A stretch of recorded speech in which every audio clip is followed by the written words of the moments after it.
Welcome everyone back to another episode of Macro Crypto. We got segment number 2 on our Sunday podcast today. We just got done talking about the NFT space. Now we're going to discuss crypto, both in a macro view, but also for the rest of the year 2022. Everyone's dying to know. Probably no one's actually dying to know, but what is your prediction?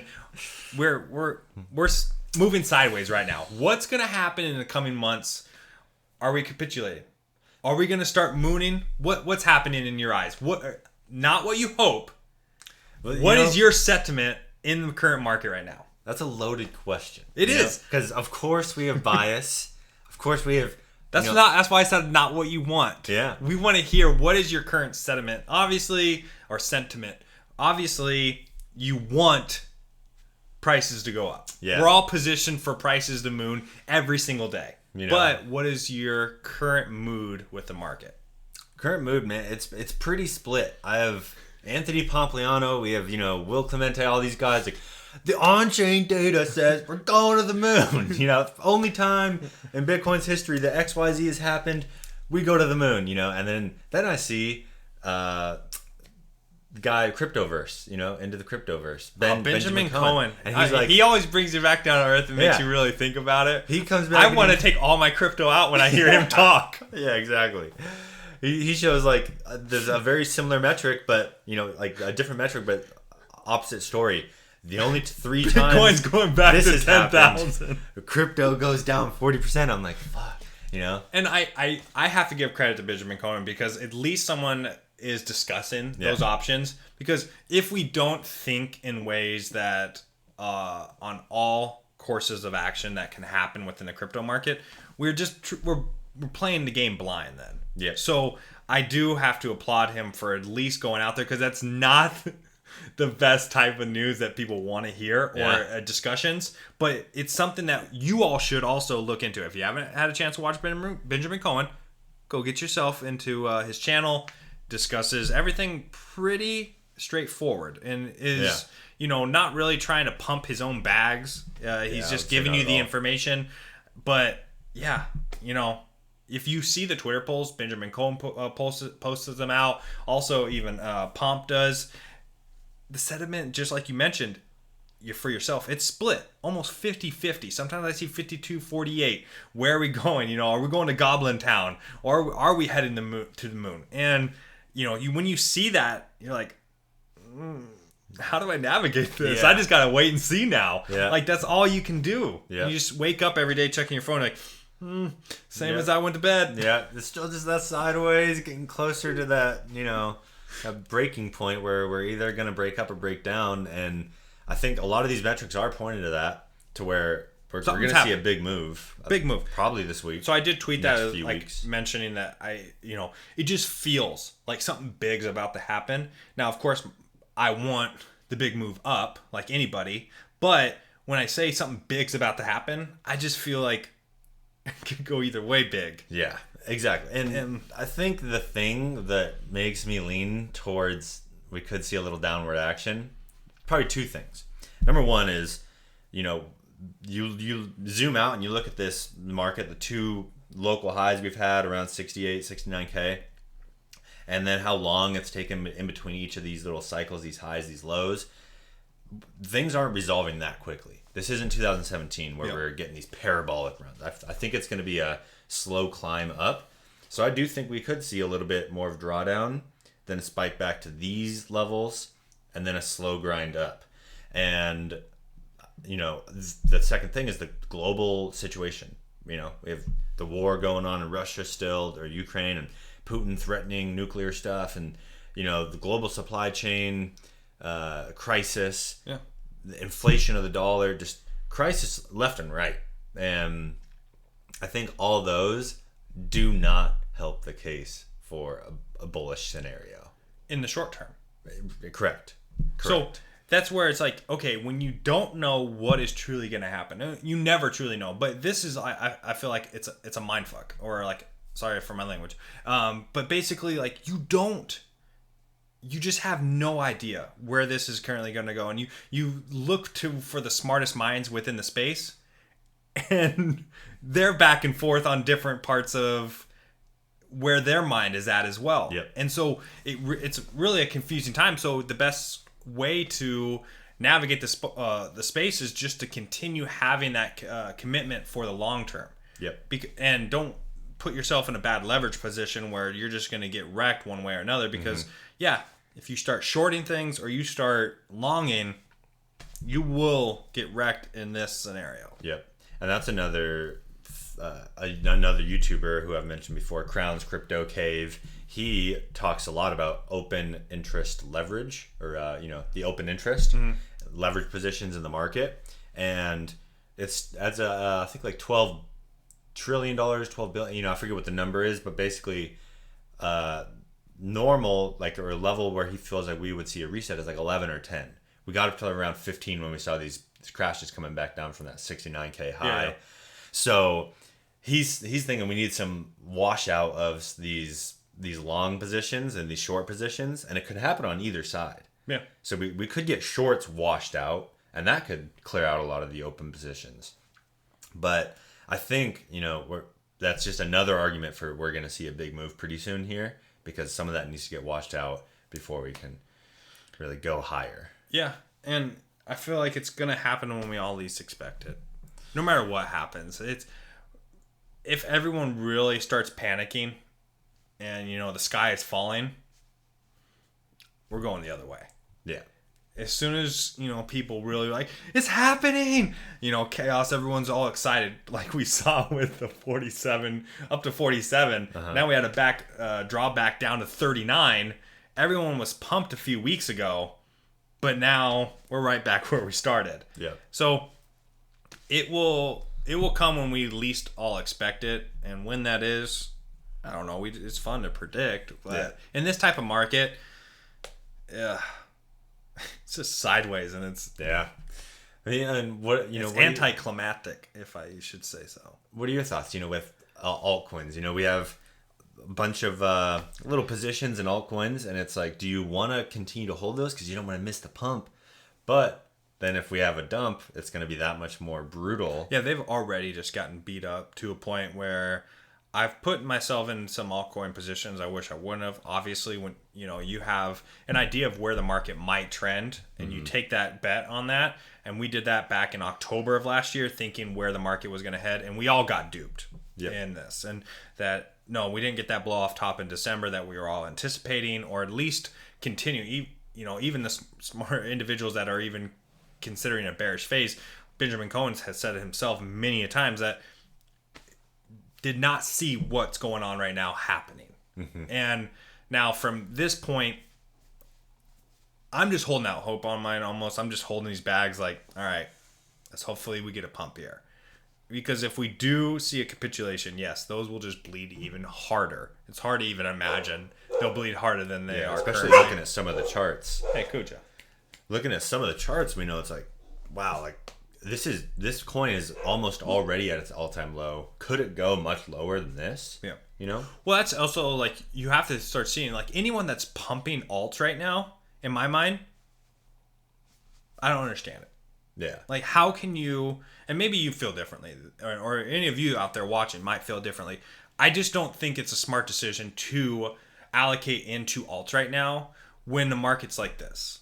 Because we don't know where we're going to track. So now you're betting that the market's going to moon. And on top of it, that alts are going to moon before Bitcoin and ETH. Right. Which majority of the time, the opposite happens in markets like this. If we do moon, the first ones that always produce at a bigger rate early on is Bitcoin and ETH. They outperform everyone. And then you start to see the transition take place. I will say yes, but often I feel like I see these mini altcoin pumps before, where it's like you get the 2-3x back from these big dips, and they start to bubble up, and then that money goes into Bitcoin and Ether, and you see the real pump, and then the altcoins have alt season. Yeah, but I feel I see these bubbling up. But I agree. You'll see that all the time. Like, you'll see things bubble up because certain sectors really get some capital allocated towards it, like we saw with the Metaverse plays late last year. But from my position is just saying that, yes, even though that can happen, you're still playing a guessing game in a market that's so in a position of no one knows what's going to happen. Right. That now you're going to be playing a guessing game of, okay, am I choosing the right sector? And am I choosing the right alt at this moment to get that bubble, that quick fix before Bitcoin and ETH pump? Now, if Bitcoin and ETH start really pumping, yes, alt season's probably going to follow. But if we get a capitulation and you play that guessing game, you are screwed in this market because everything's going to bleed against Bitcoin and ETH if we get a capitulation. Right. Hard. Yep. But, I don't know. I have a lot of different feelings about this market, obviously, because every single day almost it feels like it brings something brand new to the space where you're like, oh, I felt good yesterday because I looked at this certain chart. And then I looked at this, and now I don't feel so good. Emotional roller coaster. Yeah, back and forth, just up like the and charts. down. Yes, and crypto Twitter. Oh, It's a madhouse. it is a madhouse. There's certain profiles that they give a prediction one day, completely flip to the other side the next. Yeah. And I'm like, you know what? I can respect that enough because in my head, that's what's happening. Yeah. Like, absolutely. I'm feeling that same sentiment. Like, it's just going back and forth, roller coaster ride in my own mind, and just riding this wave. And anyone new to crypto, this has to drive you crazy. Yeah, absolutely. So, hot take. Does whether Elon Musk acquires Twitter, whether he gets a full purchase of Twitter, does that affect the crypto market at all? I think for sure, just because Doge itself, but I Do you think Doge would pump? yes, 100%, 100% it would. It already pumped just on the news that there's potential of this happening because Doge could become the tipping service within Twitter, which would be a great fit in my mind. Doge, you're talking how many Doge is created every minute is just astronomically crazy. But if it's a tipping system, perfect. Yes, and then crypto market might get a nice little pump on that. I would love to see Elon take over Twitter, only because in the sense that watching Twitter react or watching the board react to him or to all this really kind of sets the mood of like, what is this? Yep. What's really going on beyond the veil?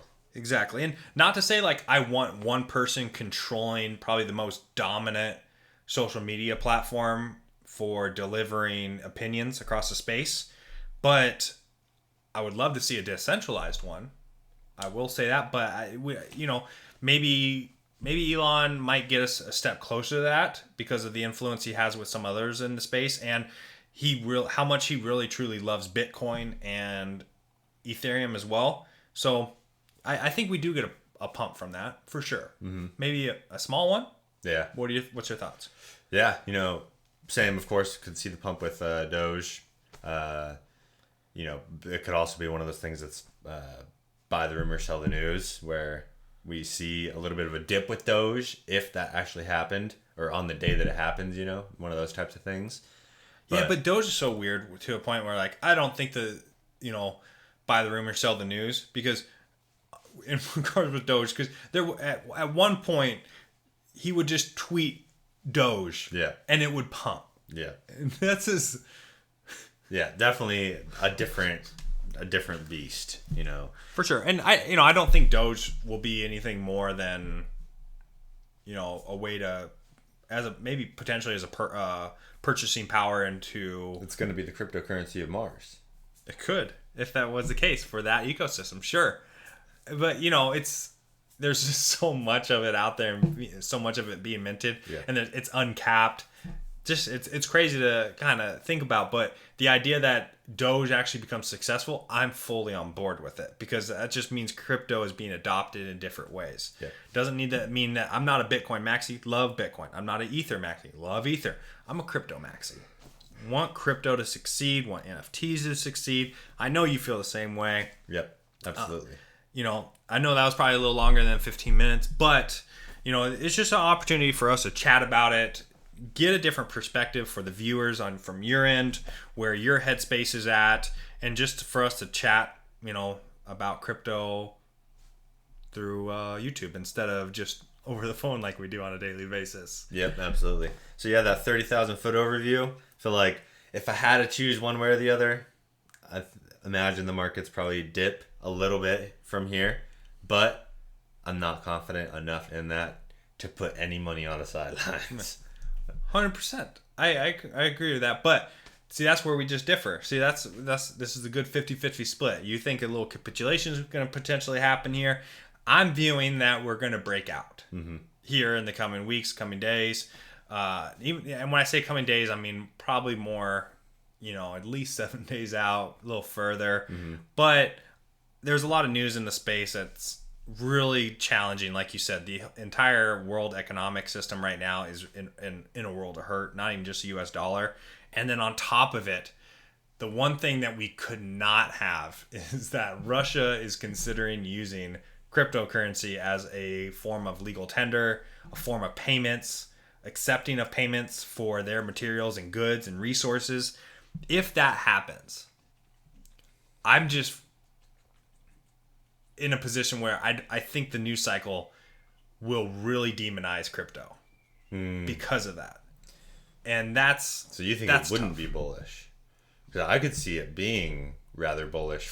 It might get demonized in the news, but I think anybody who's already in crypto, it's going to pump more because of it. Yeah. Well, I mean, it's just a huge economic power that Russia is getting into crypto and allowing it to blossom. But, I just don't know how that would play out with, all of a sudden trying to start banning and sanctioning Russia in a different way, which obviously affects crypto and the adoption of it within, these Western powers. However you view it, it's just crypto is good for the world and society. Bitcoin is, Ethereum is, and just talking about it and the adoption that we're seeing, I want to see that continue. I don't want to see something like Russia adopting it put a little stop on it. You're not going to stop the long-term adoption of it, but of course we don't want to see a little bit of a blockade in the way along the way. Yeah, absolutely. Well, I mean, I appreciate you stopping by. Let's make this a regular thing. Maybe once in a while too, we can get a few friends in. Yeah. Also talk crypto, because they are neck deep in so many other things that we aren't. Our friend Dylan, we've talked about this before, has also been a part of the meme token world and does really well for himself in the space. Not one of our fortes. Right. So it'd be pretty cool just to get his perspective, how he navigates that space, and hopefully maybe we can get him on the show down the line. We'll have to see. I'm sure he'd be excited to hop on, but maybe depends on how those small altcoins go. Yeah, maybe we'll get him on when there's a good pump going on, really make him feeling good and really pushing it. But yeah, I appreciate it again, man. And give us a like, subscribe to the channel. We'll be doing this each and every Sunday from here on out, at least dropping some more content. That way you can get a candid video from both of us, just an open dialogue. If you have questions that you want answered in the next week's videos, whether that's NFTs or in regards to crypto in general, throw it in the comment section. We'll answer them. We don't have that many subscribers, so if you throw a question in there, 100% we'll answer them. I hope you all enjoyed it. Until next time, everyone. Peace.